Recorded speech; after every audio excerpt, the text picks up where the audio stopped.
বাবাকে, বাবা বাসনায় আগুন দেবে না, বেলা যে নাই, বেলা যে যায়, বাসনায় আগুন দেবে না।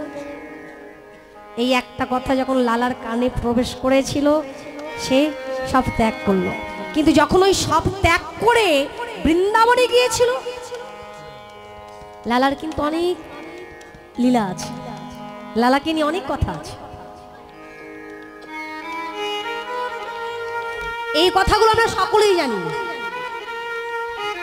এই যে লালা জমিদারি ত্যাগ করেছিলেন দুবার মেয়ের কথা শুনে, এগুলো কিন্তু আমরা সবাই জানি। কিন্তু যখন এই জমিদারি ত্যাগ করে বৃন্দাবনে গিয়েছিল, বৃন্দাবনে যাওয়ার পর কি হয়েছিল? কি হয়েছিল? পথে পথে কৃষ্ণ গোপাল দেখা দাও, দেখা দাও বলতে বলতে দিন যায়, মাস যায়, বছরে যায়, কৃষ্ণ গোপাল কিন্তু আসে না, মদন গোপাল কিন্তু আসে না। ভগবান শ্রীমুখে বলে গেছেন, যে করে আমার আশ আমি করি তার সর্বনাশ, যদিও সে না ছাড়ে পাশ আমি করিনি আমার দাসে। হরি বল, হরি বল। কোন ভক্ত যদি ভগবানকে ভালোবাসে, ভগবান তার দিকে চেয়ে থাকে। আমরা এখানে আছি বাবা, এটা ভাববেন না যে শুধু আমরাই এখানে আছি। না জানি আপনাদের মধ্যে আমার গোবিন্দ বসে আছে, কোন একজন ভক্তের মধ্যে আমার গোবিন্দ বসে আছে। ভক্ত সঙ্গ করা, ভগবানের সঙ্গ করা। তেষাং সতত যুক্তানাং ভজতাং প্রতি পূর্বাকাম দাদা বিবুদ্ধি যোগাং তং যেন মম পঞ্চান্তি। অর্জুন কৃষ্ণকে প্রশ্ন করলো, কৃষ্ণ শাখা, তুমি তো আমার মরম শাখা, বলো তো, তুমি নিজেই ভগবান, তুমি জগতের অধীশ্বর, তুমি সচ্চিদানন্দময়, তারপরেও সবাই এত কষ্ট কেন পায়? সবার কষ্ট দূর করতে তুমি কি সবার কাছে যাও? ভগবান তখন বললেন, সখা, কোন ভক্ত যদি আমাকে ডাকে, সবাই তো আর আমাকে ডাকে না, আমার কাছে আসে, কিন্তু আমাকে পাওয়ার জন্য সবাই ডাকে না। কেউ ডাকে আমাকে ধন ঐশ্বর্য দাও, কেউ ডাকে আমাকে সম্পদ দাও, কেউ ডাকে আমাকে বাড়ি দাও, কেউ ডাকে আমায় গাড়ি দাও, কেউ ডাকে আমার স্ত্রী দাও, কেউ ডাকে আমার সন্তান দাও। কিন্তু কজন আছে যে মন্দিরের দুয়ারে দাঁড়িয়ে বলবে, হে গোবিন্দ, এই জগতের কোনো কিছু আমি চাই না, শুধু তোমারই ছাড়া।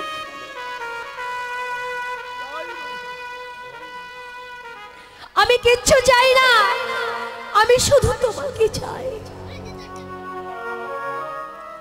কেউ যদি ভগবানকে পাবার আশা করে ভগবানকে ডাকে, আমি তার বদন পানে চেয়ে থাকি। কে যদি আমাকে ডাকে, আমি তার বদন পানে চেয়ে থাকি, আমি নিজে ছুটে যাই তার কাছে।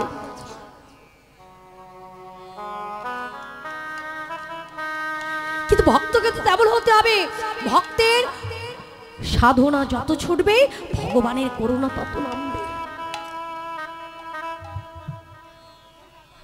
শুধু একবার অনুরাগ নে, যথাগ্নি সুষমা পৃথিবীজ্জা করতি ধ্বংসে ভস্মস্যাত তথা সন্ধিকায়া ভক্তি বৈনাংশিতস্যনায়। এই মনের আবর্জনাটাকে পরিষ্কার করে যদি ওনার দুয়ারে দাঁড়িয়ে বলা যায়, হে গোবিন্দ,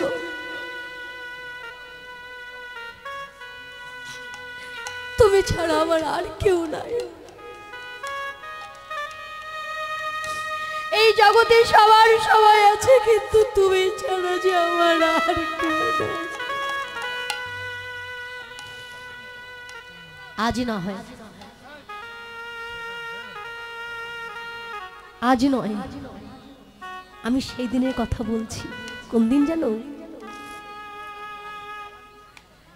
আধার জামি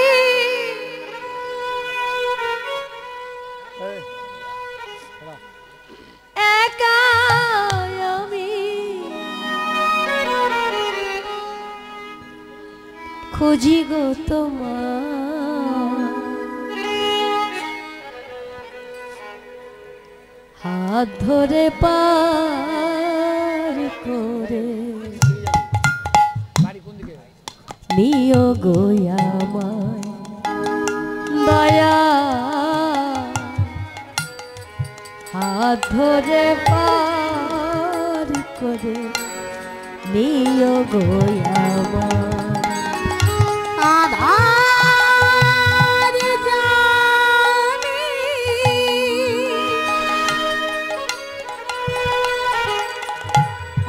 একা আমি খুঁজি গো তোমার, হাত ধরে পার করে দিও গো আমায় হে দয়াল, হাত ধরে পার করে দিও গো আমায়। রাধা রমন মদন মোহ ও গো গিরিধারী,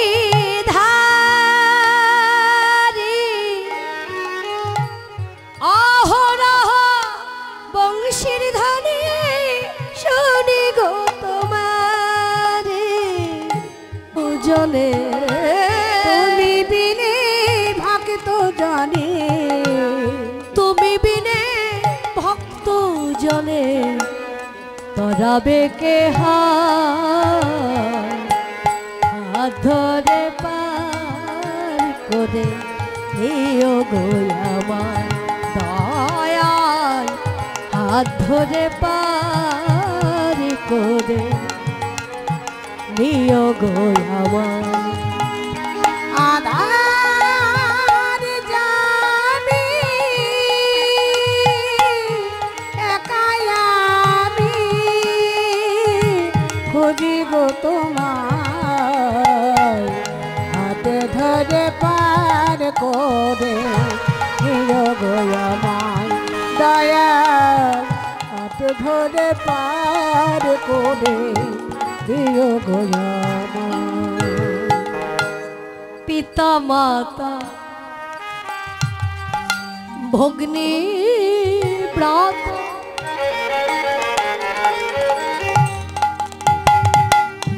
দু চার দিনে দেখো,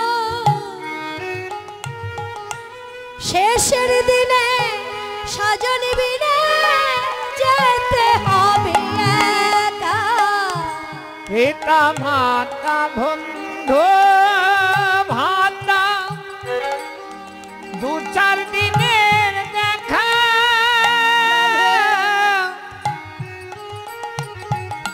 শেষের দিনে সাজন বিনে যেতে হবে একা। আমার শেষের দিনে তুমি বিনে, শেষের দিনে তুমি বিনে, শেষের দিনে তুমি বিনে করাবে কে হাত ধরে পার করে নিও গো আমায় দয়াল, হাত ধরে পার করে নিও গো আমায়। আধার জামি একা আমি খুঁজি গো তোমায়, হাত ধরে পার করে দিও গো আমায় দয়াল, হাত ধরে পার করে দিও গো আমায়। লালা বৃন্দাবনের পথে পথে হা কৃষ্ণ দেখা দাও বলে বলে কেঁদে বেড়াতে লাগলো। ভগবান কষ্টি করে নেয়, যাচাই করে নেয়। সোনা যেমন আগুনে না পুরালে খাঁটি হয় না, ভক্তকেও তিনি ভালো করে পুড়িয়ে খাঁটি করে নেয়। দেখবেন যারা কৃষ্ণ ভক্ত, কৃষ্ণকে ভালোবাসে, তাদের জীবনে কষ্ট বেশি, দুঃখ বেশি। আপনি যত অন্যায় অত্যাচার করবেন আপনার জীবনে দুঃখ কষ্ট থাকবে না, কিন্তু যারা কৃষ্ণকে ভালোবাসে তাদের কেন জীবনে দুঃখ কষ্ট? কারণ এই মায়ার জালে আবদ্ধ হয়ে থাকলে তো ভগবানকে পাওয়া যায় না। ভগবান যাচাই করে তাকে কষ্ট দিয়ে দিয়ে দিয়ে দিয়ে তার সমস্ত দেহের আবর্জনাকে পরিষ্কার করে যখন প্রেম ভক্তির ভান্ডার পরিপূর্ণ হয়ে যায়, তখন ভক্ত আর ভগবান একাকার। তাই গৌর হরি বল। বহুদিন চলে গেল। একদিন লালা মন্দিরের দুয়ারে গিয়ে দাঁড়িয়ে করজোড় করে বললেন, মদন গোপাল, এ তোমার কেমন বিচার? শুনেছি কোনো ভক্ত যদি ভক্তি ভরে তোমায় ডাকে, তুমি নাকি ডাকে সাড়া না দিয়ে থাকতে পারো না। আমার ডাক কি তোমার কানে পৌঁছায় না? ঠিক আছে, আমিও তোমাকে কথা দিলাম, যতক্ষণ তুমি আমাকে দেখা না দেবে আমি জল স্পর্শ করব না। এই বৃন্দাবনের মাটিতে অনাহারে নির্জলা উপবাস করে আমি প্রাণ ত্যাগ করব। যতক্ষণ তুমি আমাকে দেখা না দেবে আমি জল স্পর্শ করব না। মন্দিরের পূজারী বাহিরে এসে বললেন, বাবা, বৃন্দাবনে এমন কথা বলতে নেই, তোমাকে আমি একবার করে প্রসাদ দেবো, তুমি প্রসাদ পেও। প্রসাদ না পেয়ে তো ভগবানকে ডাকা যাবে না, প্রসাদ পেতে হবে। প্রত্যেকদিন প্রসাদ দেয়। একদিন বৃন্দাবনে ঝড় বৃষ্টি শুরু হয়েছে, প্রচন্ড ঝড় বৃষ্টি হচ্ছে। মন্দিরের পূজারী কিছুতেই আর ঘর থেকে বেরোতে পারছে, এত ঝড় বৃষ্টি হচ্ছে। কিন্তু মাগো, ভক্ত যদি অনাহারে থাকে, আমরা মনে করি ভক্ত কষ্ট পাচ্ছে। ভক্ত যদি কষ্ট পায়, আমার ভগবানও কষ্ট পায়, আমার গোবিন্দও কষ্ট পায়। পূজারী ঘর থেকে বাহির হতে পারেনি, কিন্তু অন্তর্যামী ভগবান, ভক্তের ভগবান, সে কি করেছে? ওই পূজারী রূপ ধারণ করে একটি প্রসাদের পাত্র নিয়ে ছুটতে ছুটতে ঝড় বৃষ্টি মাথায় নিয়ে লালা বাবুর কুঠিরের দুয়ারে দাঁড়িয়ে চিৎকার করে ডাকছে, লালা, ও লালা, ঘরের দুয়ার খোল, কখন থেকে দাঁড়িয়ে আছে। লালা ছুটে গিয়ে দেখছে মন্দিরের পূজারী দাঁড়িয়ে আছে। বলছি, কি আশ্চর্য! আচ্ছা ঠাকুর মশাই, আমি একদিন না খেয়ে থাকলে কি মরে যেতাম? এই ঝড় বৃষ্টি নিয়ে আপনাকে আসতে বলেছে কে?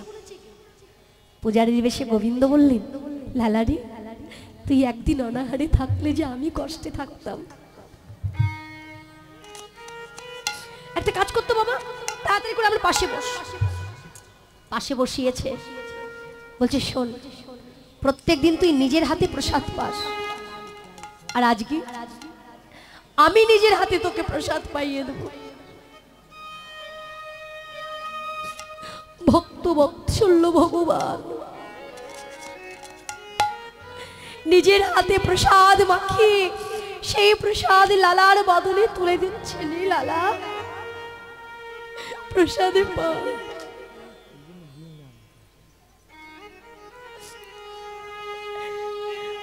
লালা বাবু প্রসাদ পেয়ে বলছে, ঠাকুর মশাই, খুব সুন্দর হয়েছে, এমন প্রসাদ তো আমি জীবনে কখনো পাইনি। পূজারীর বেশে গোবিন্দ বললেন, বাড়ি প্রসাদ ভালো হয়েছে বলে একা একা প্রসাদ পাবি, আমায় একটু দিবি না? আমি যে ভক্তের প্রসাদ পাওয়ার জন্য ছুটে আসি। দে লালা, আমায় একটু প্রসাদ দে। ভাবুন তো, এই যে ভক্ত আর ভগবানের যে একটা মিলন, এই যে প্রেম, এই যে অনুরাগ, নয়নে তো দর্শন হবে না, যদি হৃদয়ে মাঝে একবার দর্শন করতে পারি আমাদের জীবন ধন্য। এদিকে পূজারি দেখছে বৃষ্টি থেমে গেছে, প্রসাদ নিয়ে আসছে। অন্তর্যামী ভগবান বুঝতে পেরে বলছি লালা আমি আসি, এই বলে যখন চলে গেছে ওই পূজারি এসেছে প্রসাদ নিয়ে। লালাবাবু বললেন, লালাবাবু বললেন, এ কি ঠাকুর মশাই, একটু আগে যে আপনি আমাকে প্রসাদ দিয়ে গেলেন, আবার প্রসাদ নিয়ে এসেছেন? আমি তো একবারে বেশি দুবার প্রসাদ পাবো না। আমি প্রসাদ দিয়ে গেছি? হ্যাঁ, আপনি তো দিয়ে গেলেন, আপনি নিজের হাতে আমাকে প্রসাদ খাইয়ে গেলেন। না তো লালা, আমি আসিনি। তাহলে কে এসেছিল? পাত্রটা তো আমি রেখে দিয়েছি। বলে পাত্রটা নিয়ে আয় দেখি। পাত্রটা যখন নিয়ে এসেছে, পূজারি পাত্র হাতে নিয়ে দেখছে সোনার পাত্র। আমার গোবিন্দের অঙ্গে হচ্ছে পদ্মগন্ধ। ওই পাত্র দিয়ে পদ্মগন্ধ বাহির হয়ে সারা কুঠির ময় হয়ে গেছে। লালা বাবুকে দর্শন করে পূজারি চিৎকার করে বলে উঠলেন, লালা, ও লালা, এ কি করেছিস বাবা? যে এসেছিল তাকে ছেড়ে দিলে কেন? তাকে ধরে রাখতে পারলি না? ওরে, এতদিন তার মন্দিরে আমি পূজা করছি, তাকে আমি দর্শন করতে পারিনি, কিন্তু তোর ডাকে সে ছুটে এসেছিল। আমার বেশে যে এসেছিল সে আমি নই রে। তুই এতদিন যাকে খুঁজে বেড়াচ্ছিস, যাকে দর্শন করব বলে বেড়াচ্ছিস, সে এসেছিল তোর কাছে। লালার একটাও কথা নয়, ছোটে মন্দিরে গেছে। মন্দিরে গিয়ে দেখছে ওই যে ভেজা অবস্থায় মন্দিরে উঠেছে না, সেই উপর দিয়ে পদচিহ্নগুলো পড়ে আছে। ভিতরে যে বিগ্রহ দাঁড়িয়ে আছে, বিগ্রহের সমস্ত বস্ত্র ভেজা, জল ছুঁয়ে ছুঁয়ে পড়ছে। লালাবাবু ছুটে গিয়ে গোবিন্দের চরণ দুখানে জড়িয়ে ধরে বললেন, বাবা, এ তোমার কেমন বিচার? আমি তো তোমার কাছে বেশি কিছু চাইনি। আমি সব ছেড়েছি, আমি জমিদারি ছেড়েছি, আমি স্ত্রী কন্যাকেও ছেড়েছি। এই জগতে আমি কাউকে চাই না। আমি শুধু তোমার কাছে চেয়েছি, যেদিন আমার এই জীবনের বেলা ডুবে যাবে, প্রভু গো, সেই দিনে যেন তুমি আমায় হাত ধরে পার করে দিও। সেদিনে হাত ধরে পার করে দিও। সেদিন যেন আমায় হাত ধরে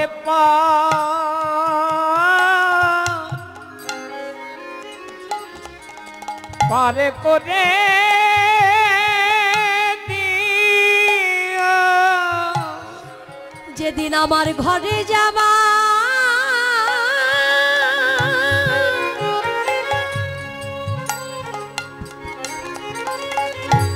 আমার ঘরে যাবা,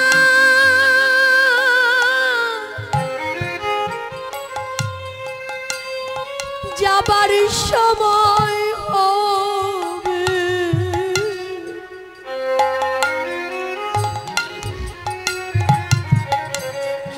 সেদিন আমার হাত ধরে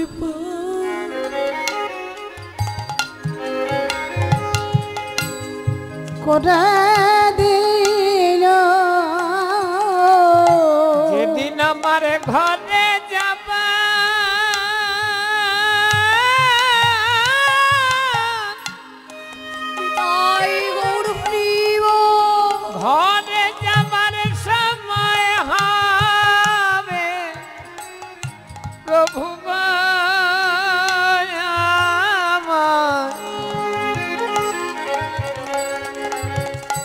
আমায় হাত ধরে পার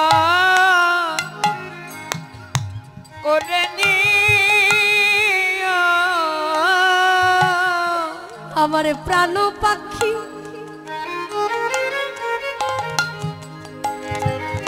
যেদিন উড়ে যাবে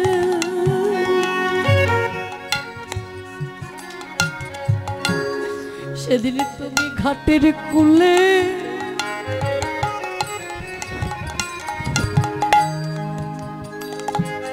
দাঁড়ায়ে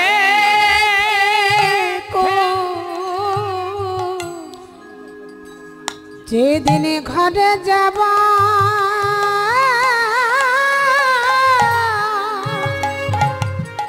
সময় হবে প্রভু গো, আমায় ভব নদী পার করে দেবে ঘাটের কুলে বসে রব। আমায় ভব নদী পার করে যেদিন দিও। ঘাটের কুলে দাঁড়াইব ওহে ভব ঘাটের কান্দারি তুমি আমার হাত ধরে পার করে দিল। ওহে ভব ঘাটের কান্দারি তুমি হাত ধরে পার করে দিও, ভব ঘাটে কান্ডারি হাত ধরে পার করে দিও। সেদিন হাত ধরে পার করে নিও। রাধে রাধে। লালাবাবু সেই দিন সাক্ষাৎ রাধা গোবিন্দের যুগল মূরতি দর্শন করেছিলেন। তাহলে ওই একটা কথা শুনেই তো বাহির হয়েছিলেন। তা মা হরে কৃষ্ণ বাবা, একদিন আমাদেরও তো জীবনের বেলা ডুবে যাবে। তা সেই বেলা ডুবে যাবার আগে অন্তত যে সময়টুকু আমরা পেয়েছি এই সময়টুকু অবহেলায় না কাটিয়ে আমরা সবাই মিলে তার নাম স্মরণ করব, যাতে আমাদের অন্তিমকালে গোবিন্দের তরিতে পার হয়ে চলে যাওয়া যায়।